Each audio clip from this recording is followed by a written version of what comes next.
സൈറാം, എല്ലാവർക്കും സായി കൃപാവാണിയിലേക്ക് സ്വാഗതം. വീണ്ടും ഒരു വ്യാഴാഴ്ച ദിവസം ബാബ ഭക്തരായി നമുക്കും ബാബയ്ക്കും ഒക്കെ ഒരുപോലെ പ്രാധാന്യമുള്ള ബാബയുടെ അനുഗ്രഹം ഏറ്റവും കൂടുതൽ ഉണ്ടാകുന്ന സച്ചരിത്ര പാരായണം ചെയ്യാൻ ഏറ്റവും നല്ല ദിവസമായ വ്യാഴാഴ്ച ദിവസമാണ്. ഇന്ന് ഞാൻ പറയാൻ പോകുന്നതും അതുപോലെ ഏറ്റവും സ്പെഷ്യലായൊരു ബാബ ലീലയെക്കുറിച്ചാണ് കേട്ടോ. ഇത് നടന്നിരിക്കുന്നത് താരാഭായി എന്ന് പറയുന്ന ബാബയുടെ ഒരു ഡിവോട്ടിക്കാണ്. ഇത് മഹാസമാധിക്ക് മുമ്പ് ബാബയെ കാണാൻ ഭാഗ്യം ലഭിച്ച ഒരു ഭക്ത കൂടിയാണ് കേട്ടോ താരാഭായി. ബാബയെ നേരിൽ കാണാനും ബാബയോടൊപ്പം ചേർന്ന് താമസിക്കാനും അതുപോലെ തന്നെ ബാബയുടെ അത്ഭുത ലീലകൾ നേരിട്ട് കാണാനും സാധിച്ച ഒരുപാട് ഭക്തരിൽ ഒരാളാണ് താരാഭായി. പക്ഷേ താരാഭായി ബാബയുടെ ഒരു ഡിവോട്ടിയോ ഒന്നും അല്ലായിരുന്നു. താരാഭായിയുടെ കുടുംബത്തിൽ തന്നെ അവരുടെ സഹോദരൻ മാത്രമായിരുന്നു ബാബയെ ഒരു മഹാനാണെന്ന് തിരിച്ചറിയുകയും ബാബ സദ്ഗുരുവാണെന്ന് തിരിച്ചറിയുകയും ബാബയുടെ മഹത്വങ്ങൾ ഇങ്ങനെ എല്ലാവരോടും പറഞ്ഞു നടന്നത് താരാഭായിയുടെ സഹോദരൻ മാത്രമായിരുന്നു. അപ്പോൾ താരാഭായിയുടെ സഹോദരൻ എപ്പോഴും പറയും, ബാബ എന്ന് പറയുന്ന ഒരു മഹത് വ്യക്തി അല്ലെങ്കിൽ ഒരു മഹാൻ ഷിർഡിയിൽ താമസമുണ്ട്, ഒരുപാട് അത്ഭുതകരമായ ലീലകളാണ് ബാബ ഭക്തർക്ക് വേണ്ടി ചെയ്യുന്നത്, ബാബയെ വിശ്വസിക്കുന്നവരെ ഒരിക്കലും ബാബ കൈവെടിയില്ല, ഇങ്ങനെയൊക്കെ ബാബയെക്കുറിച്ച് പുകഴ്ത്തി പറഞ്ഞുകൊണ്ടേയിരുന്നു. പക്ഷേ താരാഭായിക്ക് എന്തോ അതിലൊന്നും ഒരു വിശ്വാസവും ഉണ്ടായിരുന്നില്ല, അതൊന്നും ചെവിയോർത്ത് കേൾക്കുക പോലും ഇല്ലായിരുന്നു. അപ്പോൾ താരാഭായിയുടെ കുടുംബമെന്ന് പറയുന്നത് ഭർത്താവ്, ഒരു മകളും മാത്രമായിരുന്നു. അപ്പോൾ ഒരു ദിവസം അപ്രതീക്ഷിതമായി മകൾക്ക് ഒരു പനി വരികയാണ്. പക്ഷേ എത്ര ചികിത്സിച്ചിട്ടും പനി മാറുന്നില്ല. ഓരോ ദിവസം കഴിയും തോറും സിറ്റുവേഷൻ വളരെ മോശമായിട്ട് പോയിക്കൊണ്ടിരിക്കുന്ന ഒരവസ്ഥ. അപ്പോൾ താരാഭായിയുടെ സഹോദരൻ അപ്പോഴും പറയുന്നുണ്ട്, ഷിരഡിയിലെ ബാബയാണെങ്കിൽ ഇതെപ്പോഴേ സുഖമായേനെ എന്ന് പറയുന്നുണ്ട്. അങ്ങനെ ഒരു സിറ്റുവേഷൻ എത്തുമ്പോൾ ഇനി വേറൊരു സോഴ്സും ഇല്ലെന്നറിയുമ്പോൾ സഹോദരൻ ഇങ്ങനെ വീണ്ടും പറഞ്ഞുകൊണ്ടിരിക്കുമ്പോൾ താരാഭായി വളരെ ദേഷ്യം കൊണ്ട് പറയുകയാണ്, ഷിരഡിയിലെ സായിബാബ അത്രയ്ക്ക് മഹാനാണെങ്കിൽ ആരൊക്കെ ചികിത്സിച്ചിട്ടും ഒരു ഭേദവുമില്ലാത്ത എൻ്റെ മകളുടെ ഈ ഒരു അസുഖം മാറ്റിത്തരണം.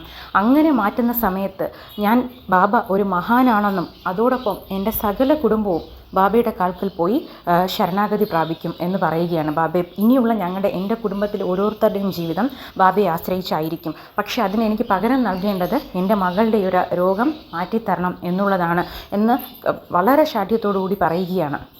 പക്ഷേ ബാബയുടെ അത്ഭുതം, ബാബയുടെ കഴിവുകൾ എത്രത്തോളം ഉണ്ടെന്ന് നമുക്കറിയാമല്ലേ. ആ പറഞ്ഞ നിമിഷം മുതൽ അങ്ങോട്ട് അവരുടെ മകളിൽ കണ്ടത് വലിയ മാറ്റങ്ങളായിരുന്നു. എത്രയൊക്കെ ചികിത്സിച്ചിട്ടും എത്രയൊക്കെ മരുന്നുകൾ കൊടുത്തിട്ടും മാറാത്ത പനി പതിയെ കുറയുന്നതായിട്ട് കാണുകയും അന്നു മുതൽ താരാഭായിയുടെ കുടുംബവും ബാബയുടെ അടിയുറച്ച വിശ്വാസികളായി മാറുകയും ചെയ്യുകയാണ്. പക്ഷേ ഇത് മാത്രമായിരുന്നില്ല ബാബ അവരുടെ കുടുംബത്തിന് വേണ്ടി ചെയ്തതെന്നാണ്. ഒരിക്കൽ ഇതുപോലെ താരാഭായിക്ക് സഹിക്കാൻ പറ്റാത്ത തലവേദനയാണ് അനുഭവപ്പെടുന്നത്. തലവേദന എന്ന് പറഞ്ഞാൽ നമ്മൾ പറയില്ലേ, പ്രാണൻ പോകുന്ന വേദന എന്ന് പറയില്ല, ആ ഒരു അവസ്ഥയിലൂടെ കടന്നുപോയിക്കൊണ്ടിരിക്കുന്നു. ഇതുപോലെ ഒരുപാട് ചികിത്സിക്കുന്നുമുണ്ട്, ഒപ്പം ബാബയെ ആത്മാർത്ഥമായിട്ട് വിളിക്കുന്നുമുണ്ട്. ബാബ എന്തൊക്കെ ചെയ്തിട്ടും ഈ തലവേദനയ്ക്കൊരു മാറ്റവുമില്ല, എൻ്റെ കുടുംബത്തിൽ ഒരുപാട് അത്ഭുതങ്ങൾ കാണിച്ച ബാബ എൻ്റെ ഈ ഒരു തലവേദന മാറ്റിത്തരണമെന്ന് കരഞ്ഞു പറയുന്നുണ്ടെങ്കിലും ബാബയെ വിളിച്ചിട്ടും ഒരു പ്രയോജനവും ലഭിക്കുന്നില്ല. അപ്പോൾ താരാഭായി മനസ്സിലുറപ്പിക്കുകയാണ്, ബാബയോട് പറഞ്ഞിട്ടും എൻ്റെ ഈ ഒരു അവസ്ഥയ്ക്ക് മാറ്റമില്ലെങ്കിൽ ഉറപ്പായിട്ടും ഇത് ചിലപ്പോൾ എൻ്റെ അവസാന നിമിഷങ്ങളായിരിക്കാം. അതുകൊണ്ടായിരിക്കും ബാബയ്ക്ക് എൻ്റെ ഈ ഒരു തലവേദന മാറ്റാനോ എൻ്റെ ഒരു അവസ്ഥയിൽ യാതൊരുവിധ മാറ്റങ്ങളും ഉണ്ടാക്കാൻ സാധിക്കാത്തത്. ചിലപ്പോൾ എൻ്റെ അവസാന നിമിഷങ്ങൾ അടുത്തേക്കാം എന്ന് കരുതി താരാഭായി പറയുകയാണ്, എന്തായാലും ഇതിൽ നിന്നും എനിക്കൊരു മോചനമില്ല. അപ്പോൾ ഞാൻ ഇത്രയും കാലം പ്രാർത്ഥിച്ച് ബാബയെ ഷിരഡിയിൽ തന്നെ ആകട്ടെ എൻ്റെ അവസാന നിമിഷവും എന്ന് പറഞ്ഞ് ഷിരഡിയിലേക്ക് പോകാൻ ഒരുങ്ങുകയാണ്. അപ്പോൾ കൂടെയുള്ള എല്ലാവരും അങ്ങനെ ചെയ്യരുത്, ഈ ഒരു സിറ്റുവേഷനിൽ ഈ ഒരു പെയിനും സഹിച്ചുകൊണ്ട് അവിടെ വരെ പോകുക എന്ന് പറയുന്നത് തന്നെ അസാധ്യമാണെന്ന് പറയുകയും, ഇല്ല എനിക്ക് മരണമാണ് വിധിച്ചിട്ടുള്ളതെങ്കിൽ അത് ഷിരഡിയിലായിരിക്കണമെന്ന് പറഞ്ഞു പോകുന്ന സമയത്ത് ഷിരഡിയിൽ എത്തുന്നതിന് മുമ്പ് ഗോദാവരിയിൽ പോവുകയാണ്. അപ്പോൾ താരാഭായിക്കൊരു ആഗ്രഹം വരികയാണ്, ഗോദാവരിയിൽ ഇറങ്ങി കുളിച്ചുകൊണ്ടാകാം ബാബാ ദർശനമെന്ന്. പക്ഷേ കൂടെയുള്ള എല്ലാവരും പറയുന്നുണ്ട്, നല്ല തണുത്ത വെള്ളമാണ്, ഈ ഒരു സിറ്റുവേഷനിൽ അതിൽ മുങ്ങി കുളിക്കുകയാണെങ്കിൽ ഉറപ്പായിട്ടും ഈ അസുഖം കൂടുകയേ ഉള്ളൂ എന്ന് പറയുന്നു. പക്ഷേ താരാഭായി അതൊന്നും വകവയ്ക്കുന്നില്ല. മനസ്സിൽ തോന്നിയ ഒരു ആഗ്രഹം എന്തായാലും എനിക്ക് അത് ചെയ്തേ പറ്റുള്ളൂ. കാരണം താരാഭായി ഉറപ്പിച്ചാണ് വരുന്നത്, ഇനി എനിക്കൊരു മടക്കയാത്രയില്ല, എൻ്റെ അവസാന നിമിഷമാണ് പോയിക്കൊണ്ടിരിക്കുന്നത്. അതുകൊണ്ട് എൻ്റെ മനസ്സിൽ എന്തൊക്കെ തോന്നലുകളാണോ വരുന്നത് അതെല്ലാം സാധിക്കണം എന്നുള്ള ഒരു ചിന്തയായിരുന്നു. അങ്ങനെ അവർ ഗോദാവരിയിൽ ഇറങ്ങുന്നു, കുളിക്കുന്നു. പക്ഷേ ആ മുങ്ങി എഴുന്നേൽക്കുന്ന സമയത്ത് അതുവരെ അനുഭവിച്ചുകൊണ്ടിരുന്ന ആ ഒരു തലവേദന ശമിക്കുകയും ദേഹത്തിനുള്ള എല്ലാ അസ്വസ്ഥതകളും അതോടുകൂടി മാറുകയും ബാബയെ കാണുന്നതിന് മുൻപ് തന്നെ ശരീരം സുഖം പ്രാപിക്കുകയും ബാബയുടെ ദർശനം ബാബയും താരാഭായുമായുള്ള ദർശനമെന്ന് പറയുന്നത് വളരെ സന്തോഷകരമായിരുന്നു എന്നുള്ളതാണ് കേട്ടോ. അങ്ങനെ അസുഖമോ ഒന്നുമില്ലാതെയാണ് ബാബയെ പോയി ദർശിക്കുന്നതും ഷിരഡിയിൽ നിന്നും മടങ്ങുന്നതും. ഇതൊരത്ഭുതം. ഇനി ഒരത്ഭുതം എന്ന് പറയുന്നത്, പണ്ട് ഷിരഡിയിലേക്ക് പോകുന്ന ആ ഒരു വഴിയിൽ ലൈറ്റുകളോ വിളക്കുകളോ ഒന്നുമില്ലാതിരുന്ന സമയം, അങ്ങനെ ആ ഒരു ആ സമയത്ത് താരാഭായിയും കുടുംബവും ഇങ്ങനെ ഷിരഡിയിലേക്ക് പെട്ടെന്നൊരു തോന്നൽ വരികയാണ് ബാബയെ കാണുമെന്നും. ആ ഒരു തോന്നൽ കാരണം കുടുംബവുമൊത്ത് ഷിരഡിയിലേക്ക് പോവുകയാണ്. അപ്പോൾ ഷിരഡിയിലേക്ക് പോയി നടന്നു പോകുന്നുണ്ട്. ഫുൾ ഇരുട്ടാണ്. അങ്ങനെ നടന്നു പോകുന്ന സമയത്ത് പെട്ടെന്ന് താരാഭായി എല്ലാവരോടും പറയുകയാണ്, നമുക്കിവിടെ നിൽക്കാം. അപ്പോൾ എല്ലാവരും ചോദിക്കുകയാണ് എന്താണ് കാരണം. ഇല്ല, എനിക്ക് എന്തോ ഒരു അസ്വസ്ഥത ഫീൽ ചെയ്യുകയാണ്, മുന്നോട്ട് നടക്കാൻ പറ്റാത്തൊരവസ്ഥ. എന്താണെന്ന് ചോദിച്ചാൽ എനിക്ക് എന്താണെന്ന് പറയാൻ അറിയില്ല, അതുകൊണ്ട് നമുക്കിവിടെ ഒരല്പനേരം നിൽക്കാമെന്ന് പറയുന്നു. അപ്പോൾ എല്ലാവരും വിചാരിക്കുന്നത് താരാഭായിക്ക് എന്തെങ്കിലും ഒരു പ്രോബ്ലം ഉണ്ടാവുകയോ ശരീരത്തിന് എന്തെങ്കിലും ഒരു ബുദ്ധിമുട്ടുണ്ടാവുകയോ അങ്ങനെയൊക്കെയാണ്. ചോദിച്ചാൽ എന്താണ് അവരനുഭവിക്കുന്ന ഒരു ഫീലിംഗ് എന്ന് അവർക്കും പറഞ്ഞ് മനസ്സിലാക്കാൻ സാധിക്കുന്നില്ല. എന്തോ ഒരു അസ്വസ്ഥത എനിക്ക് തോന്നുകയാണ്, മുന്നോട്ട് നടക്കാൻ പറ്റാത്ത വിധം എന്നെ എന്തോ തടുക്കുകയാണെന്ന് പറയുകയാണ്. അങ്ങനെ അവരവിടെ ഈ ഒരു സമയം ചിലവഴിക്കുന്ന നേരത്ത് ആരോ ഒരാൾ ഒരു വിളക്കും കൊണ്ട് വരികയാണ്. ഇവർക്ക് ഓപ്പോസിറ്റായിട്ട് നടന്നു വരികയാണ്. നടന്നു വരുന്ന സമയത്ത് ഇവരോട് കാര്യങ്ങൾ അന്വേഷിക്കുകയും ആ വിളക്ക് വെളിച്ചത്തിൽ അവർ കാണുകയാണ്, ഇവർ നിൽക്കുന്നതിൻ്റെ തൊട്ടു ഫ്രണ്ടിൽ ഒരു പാമ്പ് കിടക്കുകയാണ്. അപ്പോൾ ഇവർ മുന്നോട്ടുള്ള യാത്ര തുടർന്നിരുന്നുവെങ്കിൽ അതിലാരെങ്കിലും ഒരാളെ ആ പാമ്പ് ഇവരുടെ ചവിട്ടേറ്റ് പാമ്പ് കൊത്തുകയോ എന്ത് വേണോ സംഭവിക്കാം.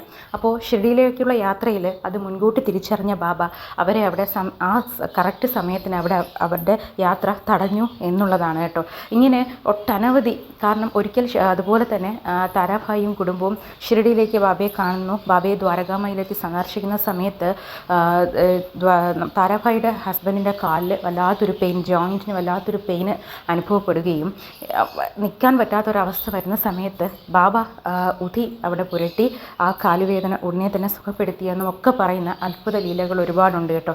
അപ്പോൾ നമ്മളുടെ ജീവിതത്തിൽ ഞാൻ പറയാൻ വന്നത്, വലിയ വലിയ കാര്യങ്ങൾ സംഭവിച്ചാൽ മാത്രമേ ബാബയുടെ പ്രസൻസ് ഞാൻ തിരിച്ചറിയുകയുള്ളൂ, അല്ലെങ്കിൽ ഞാൻ ആഗ്രഹിക്കുന്ന ഒരു കാര്യം നടത്തി തന്നാൽ മാത്രമേ ബാബ എന്നോടൊപ്പമുള്ളൂ എന്നൊന്നും വിചാരിക്കരുത്. നമ്മുടെ ജീവിതത്തിൽ എന്ത് എപ്പോൾ എങ്ങനെ വേണമെന്നുള്ളത് ബാബയുടെ സമയക്രമം വളരെ കറക്റ്റായിരിക്കാം.